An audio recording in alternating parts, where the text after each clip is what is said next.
Okay, so think about this. Where's the water coming from that's in the cavity? Because you're leaking. So how do you deal with the leak? Flash. Duh. If you want to save cash, flash, don't be a dope slope. Okay?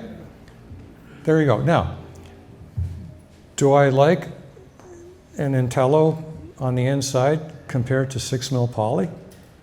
Oh yeah. What, poly is a really dumb frickin' idea. We got to kill and get rid of the poly cult.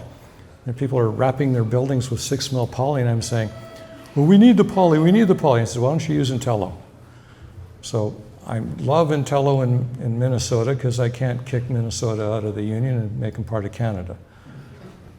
So that's if you've got 6 mil poly on the inside, you're nuts. Intello is brilliant, absolutely freaking brilliant. But if I've got sufficient insulation on the outside, I don't need anything, right? Right.